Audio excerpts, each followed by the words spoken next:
I'm not on Facebook. I am not on Facebook. Fucking stupid shit. That's what it is. Anyway, I don't care. Well, somebody's on Facebook. I just thought I should make a random video.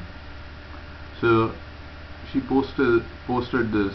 Hillary Clinton posted this on 17th March. This is about this India Today conclave held in Mumbai. And if you listen to that interview, India Today conclave with Hillary Clinton, she pretty much said similar things. But this rant, in its rather more articulated form, let's go through what she's saying.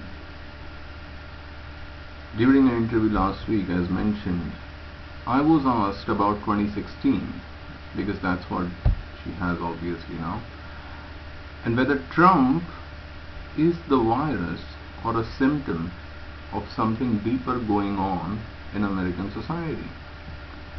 Now, first of all, that means the question presumes that there is something going on with the American society, and it is posed in a way as if there is something wrong going on, something sinister going on in the American society. So the question itself answers what the right answer is going to be. So whether you call Trump a virus or a symptom, both are negative meanings. So whoever the fuck asked her that question obviously clearly had a bias in his mind. We don't need to spell everything out, but one has to look at the language and try to understand, well, why is someone asking a particular question? Is it begging the answer to be something? Like most American people overseas remain shocked and dismayed at what they're witnessing daily. First of all, as far as India is concerned, people are hardly interested in American politics. Most Indians, and I would say this, I would apply this generalization to most of the countries about American politics. Nobody cares, nobody looks twice. It's mostly projected images either through the local channels or news channels like CNN and Fox and all these mainstream news media outlets. So people overseas, and mostly, definitely in India, people are not that interested in American politics. They're more interested in Hollywood. So what has been happening for quite some time is actually people get their news reports now from Hollywood, from courts like John Oliver Fellow and Stephen Colbert and these rest of the late night comics.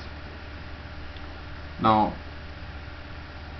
their analysis falls short terribly. I mean, it's what are they do? If you listen to any of those Stephen Colbert shows, you understand that they already, first of all, none of their jokes are funny. If they just have that canned laughter stored in, or even if it's going in front of live audiences, if audiences don't clap, I'm sure they have canned laughter to give them the signal to basically. So anyway, now the jokes are funny. Saturday Night Live is just shit. I think there was a Norm Macdonald interview where he says that you have to like the person you're imitating, and as far as Alec Baldwin's impression of Donald Trump is, it's extremely demeaning. It's not funny. I mean, it's funny if those characteristics were part of Donald Trump. So saying that he knows the person so intimately is a bit problematic, because I mean, there's no history between Donald Trump and Alec Baldwin, and now you're portraying Trump super negatively. So clearly there's something going on. I mean, there's a negative projection of Donald Trump everywhere, absolutely everywhere, and that negative projection has also leaked into Indian society. So people also go with the flow. People remain in the mainstream because it's very hard to deviate from the mainstream, and especially the common wisdom. It's like if 10 people say that, you know, something is right, then you can't doubt that much. But you know, the same happened throughout multiple times in history. The majority, or even like a significant majority of people agree on something, and that turns out to be completely wrong, right? So especially in the history of science, that has happened way too many times. So just like modern social science professors argue that communism works, but they don't have one example where it does. So whenever you say, oh, it doesn't, so they say, well, whichever country you're talking about. If you give North Korea's example, well, they say, oh, that's not true communism, that's not true this China, oh, that's state capitalism.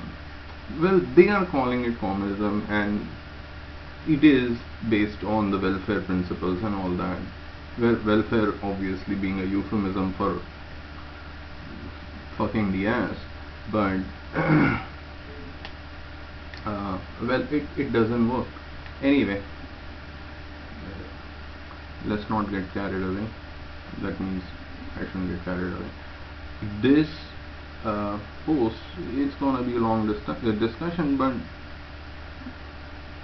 it's being received, everything the Democratic Party, especially Hillary Clinton, have been doing a lot of, I mean, if you watch, let's not call it research, if you watch any of those Benghazi tapes, Benghazi Oversight Committee hearings, I generally tell people to do that who have a few doubts about this clown, basically, who is still blaming Donald Trump. Well, she's not just, by the way, we'll find out from this post, she's not just blaming, she's blaming pretty much everyone but herself for the loss in the election, which she thinks was stolen from her. And the story is remarkably different from what she thinks is the case. Anyway, so let's read on. My first instinct was to defend Americans and explain how Donald Trump could have been elected. They should have done that. I think that first instinct part was, and like, she's still presuming how he could have been. That means she's presuming in her head that she's this flawless unicorn without, she cannot do any wrong. I mean,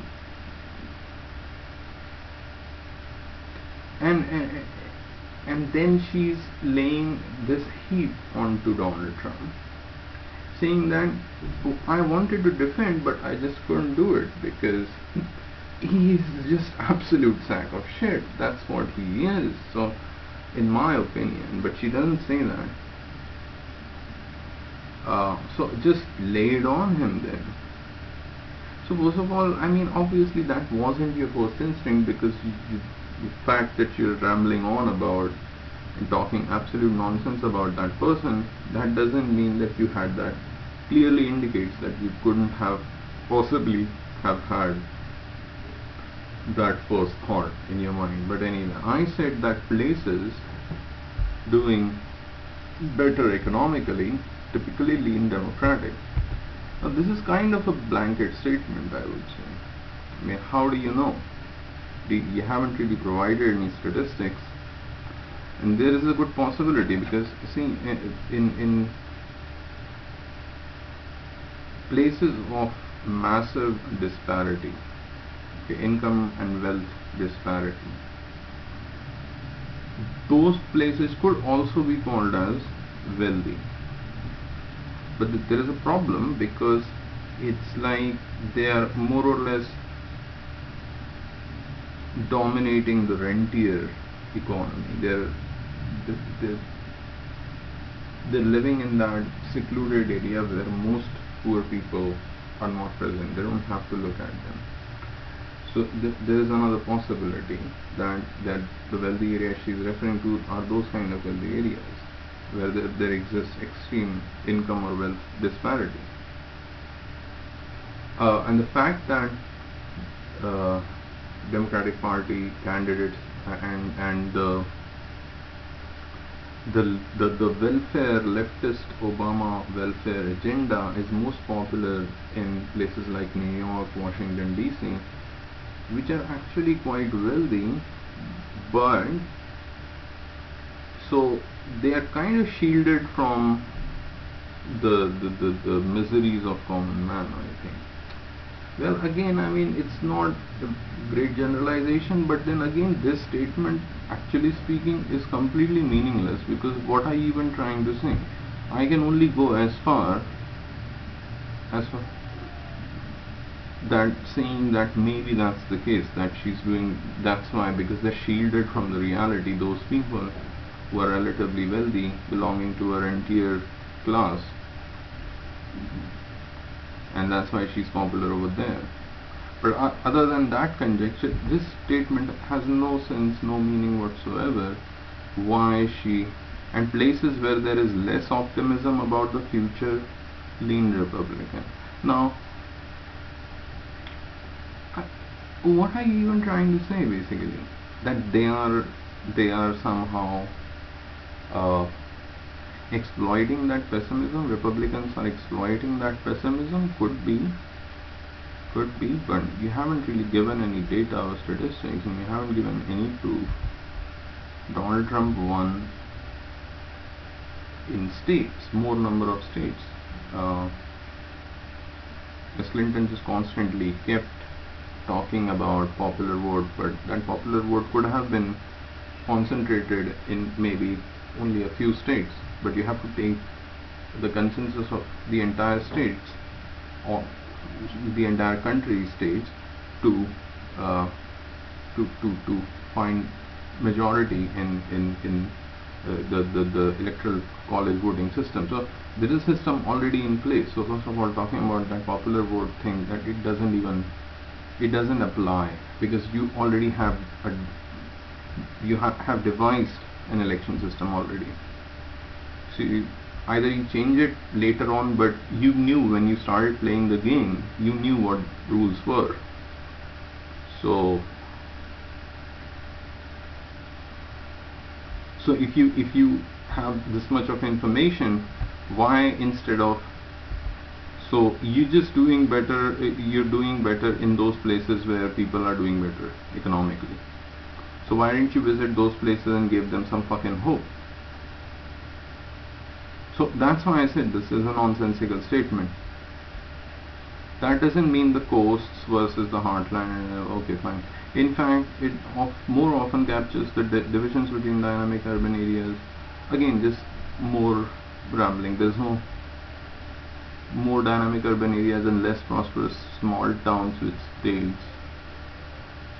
As I said through the campaign, Trump's message was dark and backwards looking. Just keep making stuff up, lady. I mean, you seriously, what the fuck is this anyway? Over this whole entire paragraph, she could have checked it. It's a completely meaningless paragraph. I don't need to list the reasons, but the foundation of this message, Make America Great Again, suggests that to be great, we have to go back to something that we are no longer. No, not really. You don't have to go back. It simply, this slogan simply suggests that once upon a time, conditions prevailed where in their mind, America was doing great. Okay? Right? They must have been referring to a time, but that doesn't mean you want me to go back to that time. You need to do the exact same things that were prevalent in. No, you can come up with your own policies. What you're saying is, there existed a time in which you can refer to this country as great. And let's be that again. The path towards greatness could be anything. So definitely it's not backwards at all, in fact. But that's how probably she heard it. I'm from the Midwest. Nobody gives a fuck.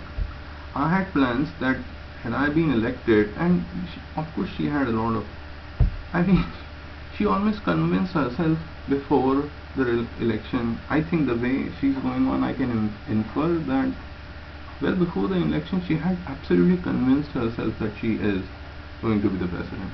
Believe me. I mean, this is like egomania at its height. Anyway.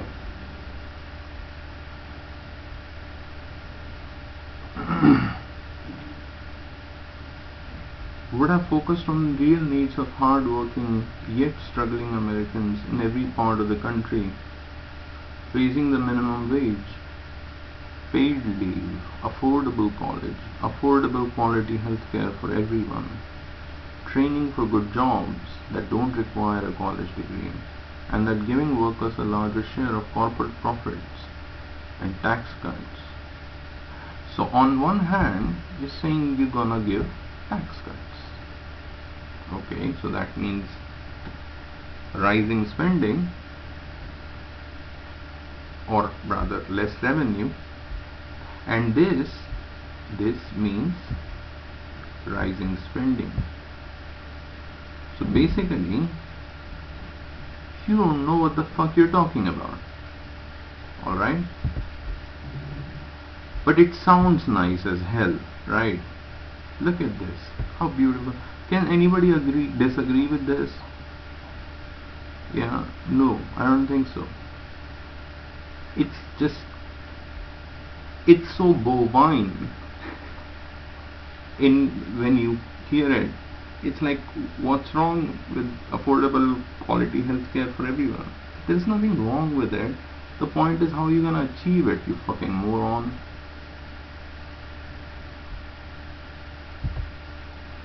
We'll tax the corporations, right? I mean, I haven't really checked the data, but I'm quite sure they're not even paying as much as they used to pay before. Somebody can go and check that, and if I'm wrong, then so be it. I don't think I am. If you impose a more draconian tax regime on corporations, they'll always find ways to evade taxes legally. So that won't be evasion, technically speaking, but in a way it would be, because they won't be jumping through all those fucking hoops to save taxes now. You don't need to maddeningly increase corporate taxation. And second of all, income tax is just bullshit. Okay, there shouldn't be any such thing. But okay, again,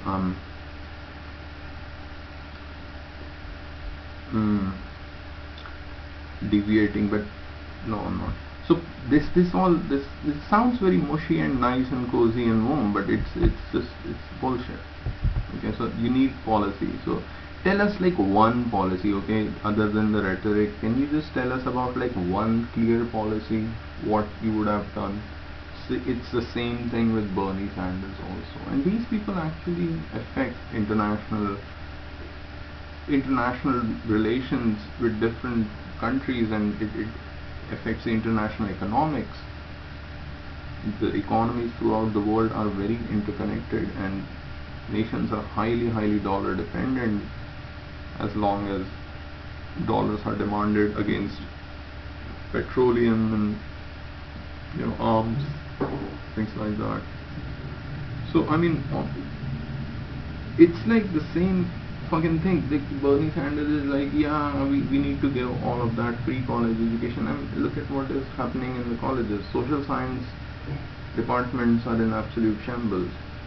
Or otherwise, if it's some economics course, either it's so abstractly mathematical that only robot can read it and understand. There's no discussion. Okay, there are only models and proof of those fucking models. There's no discussion in economics anymore. it's all very physics-like. But in the race of making it physics-like, they have turned it into complete bullshit. But anyway, like I said, I deviate quite a bit.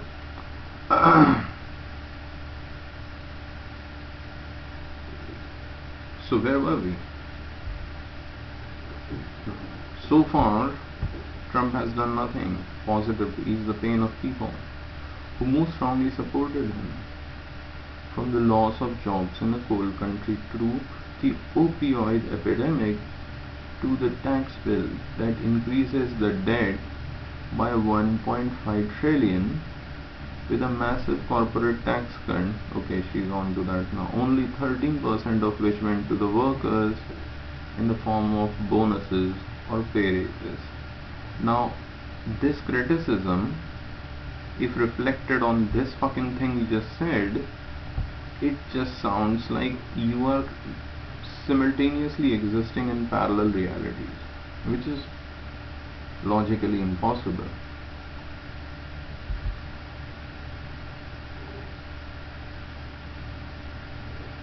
First of all, directly saying he has done nothing to ease the pain of people who most strongly supported him, I don't think so. Anyone who supported him is actually still singing his praises, as far as I can see from the alternative media and the reports from journalists who are still doing journalism, which are definitely. So I don't think there is much criticism of Trump outside the liberal media circles. From the loss of jobs in coal country, he's actually his policy is quite strong on coal. I think he's opening up the coal mines, and he's talking about beautiful coal and opening up the coal mines. And I don't think loss of jobs in a coal country is gonna be a concern. In fact, he invited coal workers and steel workers to the White House and gave them his writing pens and whatnot. I thought I saw it somewhere. Anyway, so I don't think that's the problem. And second of all, yeah, there is an opioid epidemic. Okay, so that's something I don't think he did mention. I think in his latest speech he did talk about some kind of opioid epidemic, and very bravely, in fact, he brushed upon, however he did not emphasize very much, but he did brush upon including the responsibility the blaming not only the drug peddlers but also the real drug peddlers, meaning pharmaceutical companies. So he did brush upon that, but I don't think he didn't pay a lot of emphasis. He kind of ran away from there, which I don't find nice. But anyway, so fine,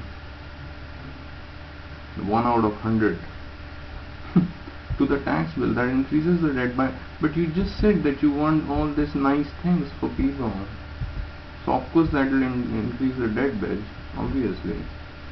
So he's also cutting spending actually, and the tax cut is absolutely, you see, you make them, you either, there's a simple logic to it.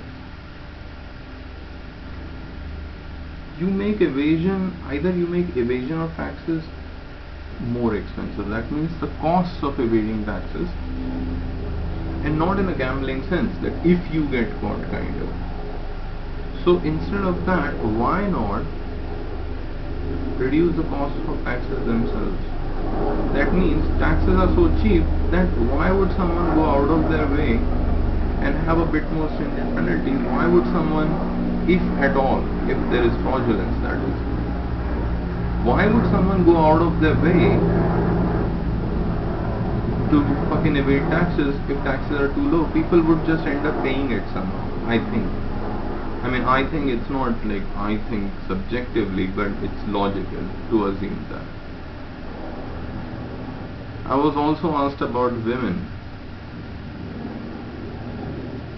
who specifically white women. Who the fuck asked you about white women?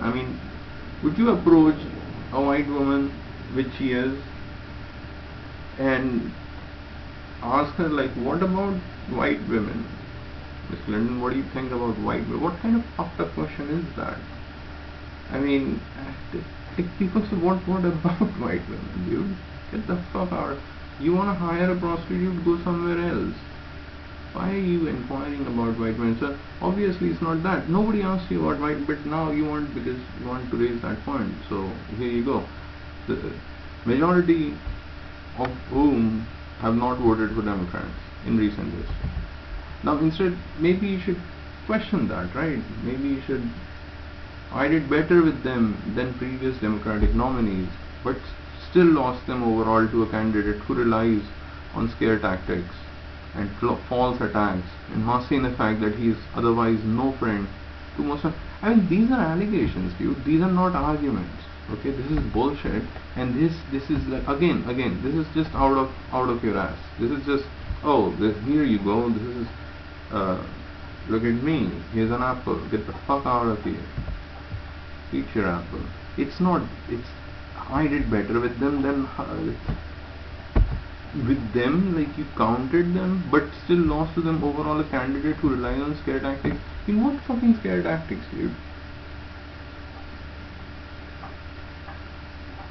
And like, what are those? I couldn't like give one example. What did he say? Then Mexicans. He didn't say that. He didn't say Mexicans come here. He said there are a few Mexicans which are bad hombres, if I remember correctly. That's what he said. Some of them are bad people, and apparently it turns out every some shooting happens, some immigrant is involved, most likely Hispanic from Mexico or some other place. I don't care. I don't live in any of those places. But my point is, if that is happening, it's being reported on the news. Maybe when he actually started saying that, maybe people actually grew some balls to talk about it. Before him, I think it wasn't so much in the media that illegal immigrants are wreaking havoc. Because that obviously, if they're illegal, dude, if they're doing illegal things to begin with, okay, then do you really think that the rest of the things will not be so illegal? See, what happens is, once you let a crime slide, or even people commit crime under circumstances which might be, absolutely you have no control over. But those are not repeat offenders, I think. And I'm not saying that, like, by definition, a person who might arrive looking for a better life, because obviously United States is much wealthier than other shitty countries, like, we'll name any. People living in there might not be shitty, or maybe, who gives a fuck, I don't care.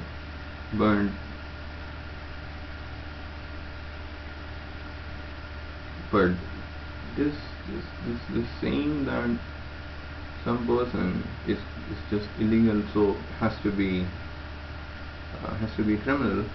No, not that big a generalization, but just take a good look. The person already is. Before he got here, he just committed a crime. That biggest crime was getting here illegally. So he might be forced into situations where others are making him do illegal stuff, and at the risk of exposure, he would,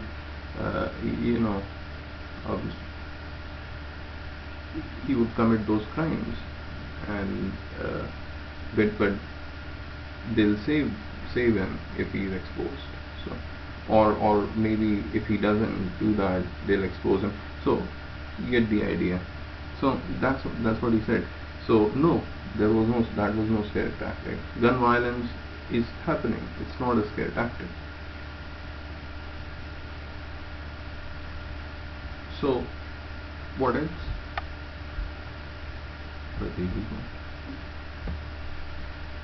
Otherwise, no friend to. Again, this is first of all an allegation, and it's very bitter.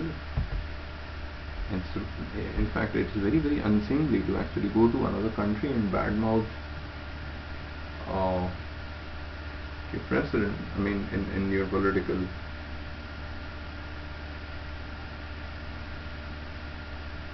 Who is basically president of a country, and you are the opposition, and you're bad-mouthing him like a total maniac. something in passing that's gotten a lot of negative attention, that there is anecdotal evidence and some research to suggest that women are unfortunately more swayed by men than the other way around. Who are you, Sigmund Freud? Like, how anecdotal evidence? How many anecdotes do you listen to per day, motherfucker? What anecdotal evidence? More easily, and this is not a sexist generalization, by the way, just to turn their own joke on themselves. I mean, this is fucking stupid, right?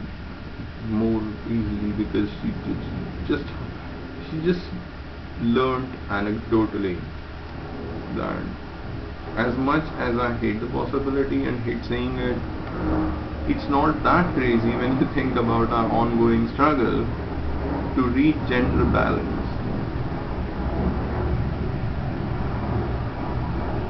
Oh my fucking god.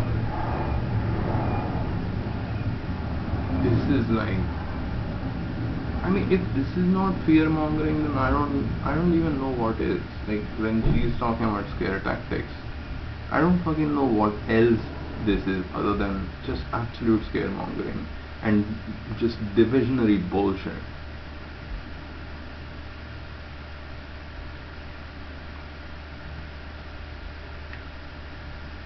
I did not realize how hard it would hit many who heard it.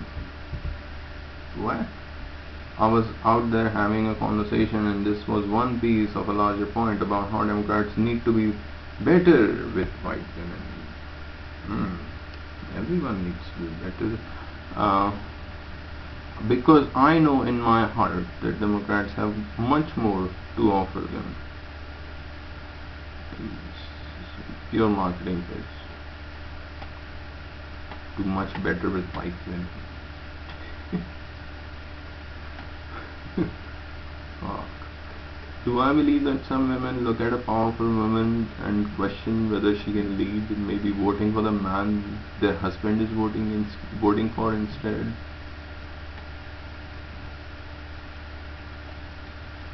So basically, the guy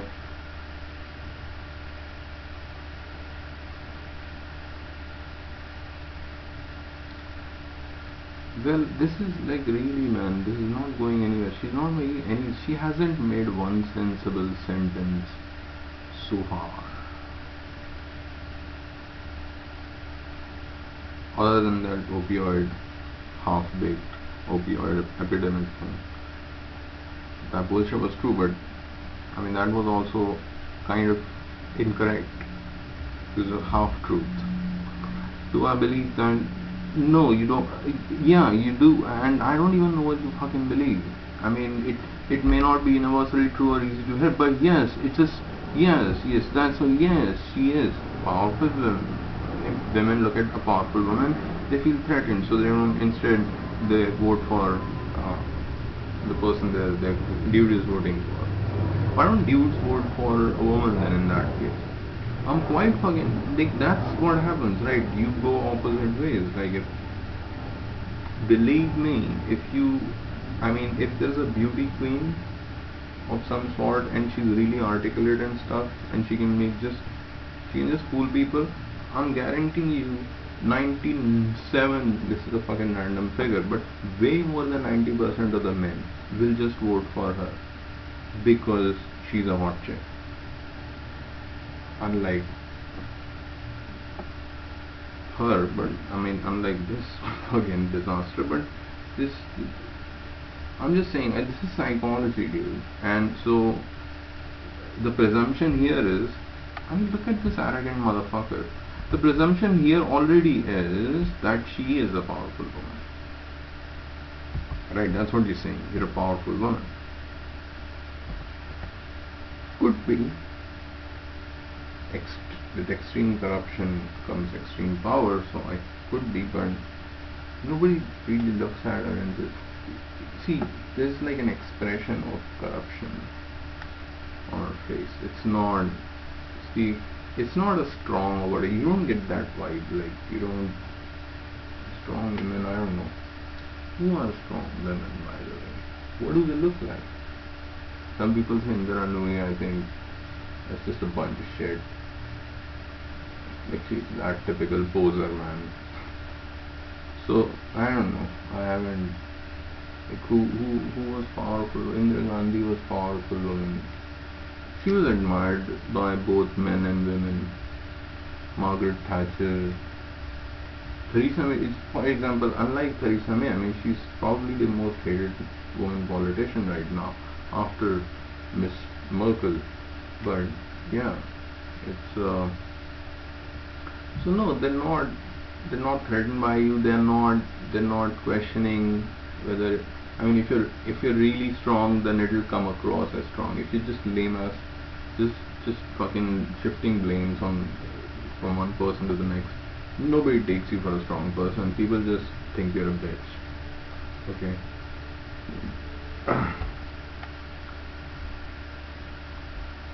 It may not be universally true, or is he? Yeah, we read that shit.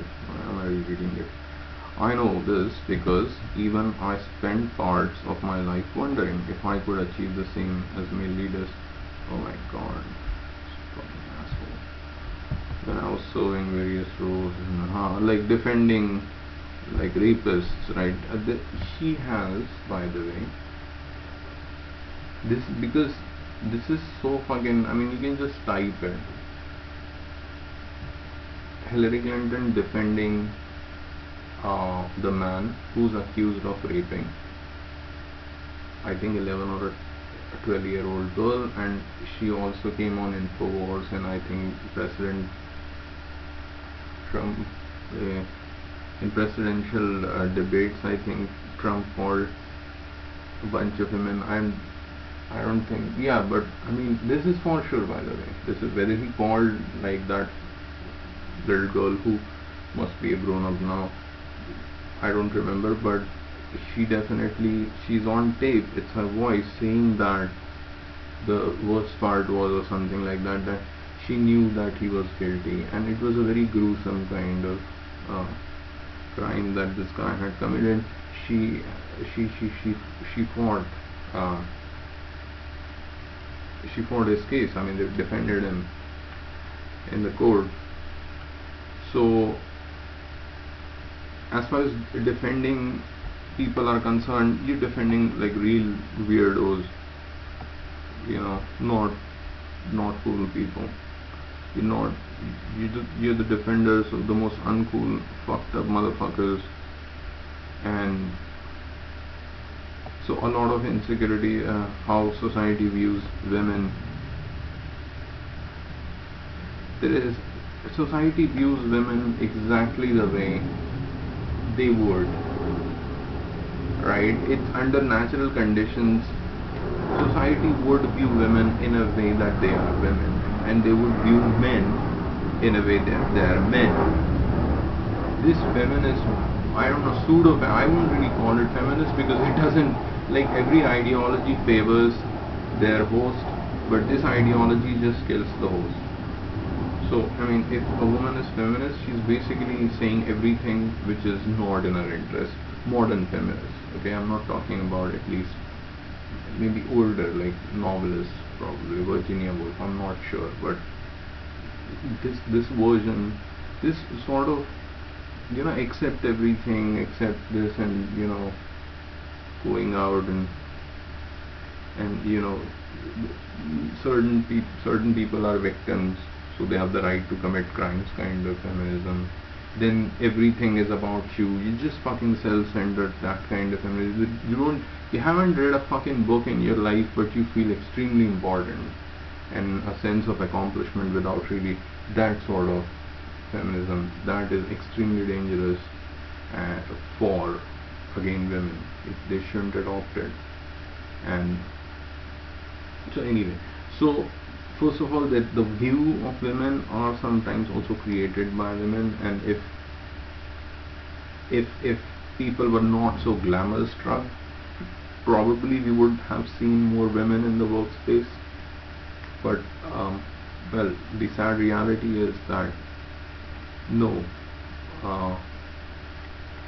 So there are a lot of factors here, but they're viewed as they're viewed, depends on the society. You can't change. You can't just change the society from within. You can't just change, like, and you can't even change one thing. Like, you can't just make society respect women, where there is, in a sense of, you think respect as respect, that respect is not there in such a society. You can't change one thing, or you'll have to change it from within, which is also impossible. So how do you do that? Well, if I don't know how you do that. I guess it happens naturally at its own pace, depending on the intelligence of people in question. Anyway, wealth, mostly wealth, I think, distribution of wealth, because people can only be controlled through poverty and ideology. First you have to have poverty, then they'll absolutely lack any sense of purpose. Then you have to sway them with some kind of fucked up ideology, portray them as victims in their own minds, so that they can feel sorry for themselves and then hate everyone. So, and that's a bad outcome for any society. So yeah, wherever there is a regional extreme economic disparity, regional or national, it's gonna be in the grip of really stupid people. So if there is well distribution, yeah, like that view can be changed if it is negative. West, by the way, as I don't know. There is a different kind of enlightenment in the West, I generally assume, compared to the kind of enlightenment we view as in the East. So even those, like, what you categorize as liberty has, of course, certain basic, objective reality to it, but then also some places are better than other places. It's just clear. Even when I am not talking about Saudi Arabia, where no freedom exists, at least that's what we have been hearing from the second-hand sources. But I'm talking about even places like India, where there is relatively more freedom, we can say, to women. And it's not like, when you'll see a lot of women in the workplace, you'll see occupying them powerful positions. So it's relatively quite liberal. But when you see Western, especially women in the United States, the way they are projected in the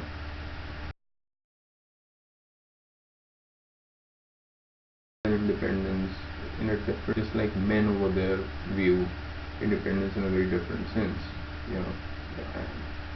As Indians, we make a lot of compromises.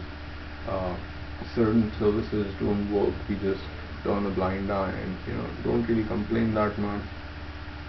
I'm sure where these services are like an integral part and work most of the time, let's say 99 out of 100 times they work, people get used to a certain amount of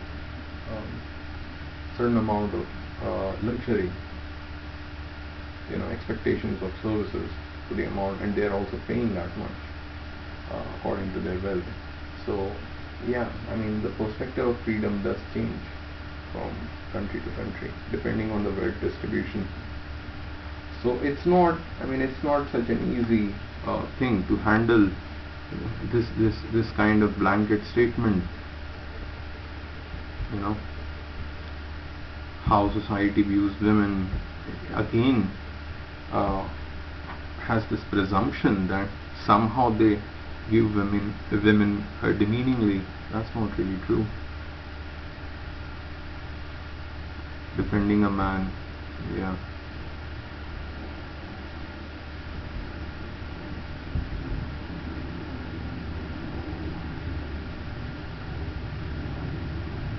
But our future requires us to learn from, learn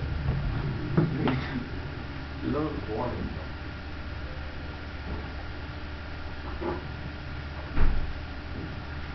You don't know learn anything.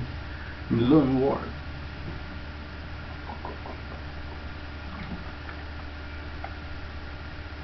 That you shouldn't store departmental emails on a private server. Yeah, but it's too late. Some lessons, that's not learning. Here we go. We need to combat voter suppression and propagation of fake and misleading news, like this post that she posted. Come on, man.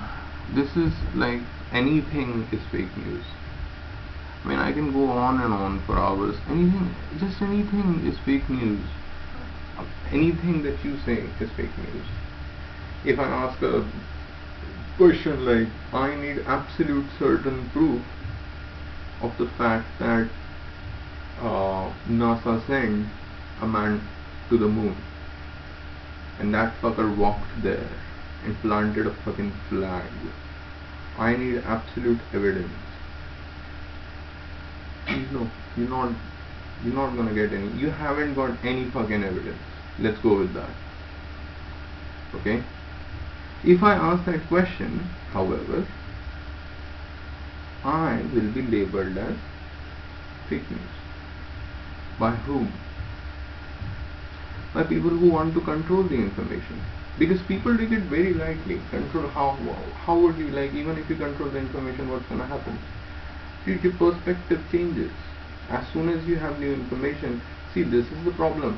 Now after you have had that information and when your perspective has already changed, you never really, I mean, it's very natural. You never really take cognizance of the fact, and if you just take notice, next time that happens, you'll catch yourself doing it. As soon as you get some kind of new information and your perspective changes, you don't really remember the previous perspective you had. You automatically generate hundreds of arguments against the discarded perspective. And everyone does that. And if you don't do that, I mean, you're just not evolving in that case. But that's what you're gonna find. So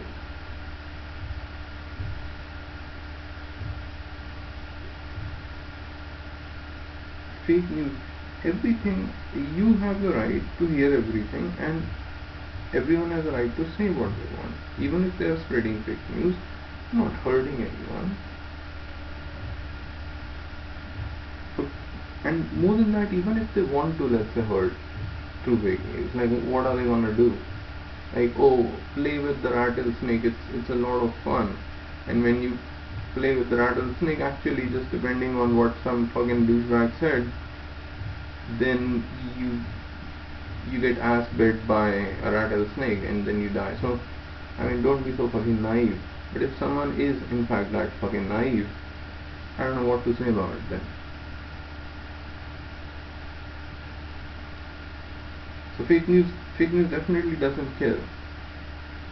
And second of all, if you are not censoring anything, any load of shit will be criticized by a bunch of other people who don't like that load of shit. So one can always cross-reference. So shut the fuck up about fake news and propaganda. The only propaganda is something that is shoved down your throat.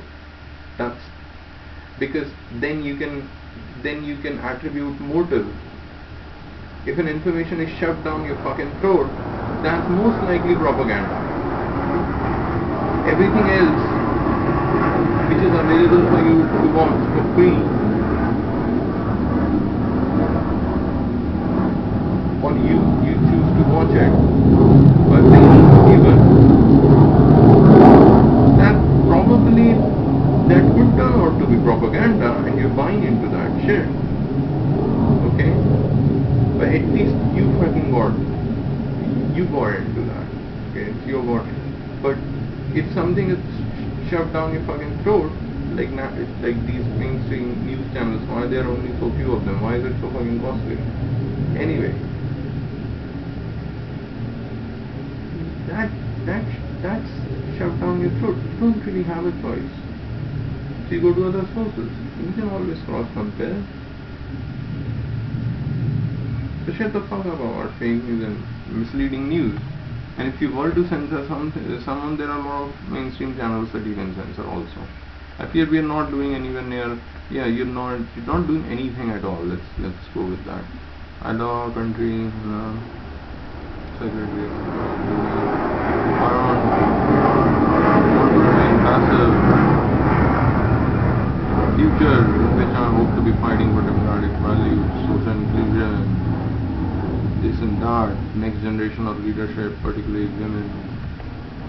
So to those upset or offended by what I said last week, I hope this explanation helps to explain the point. What the fuck?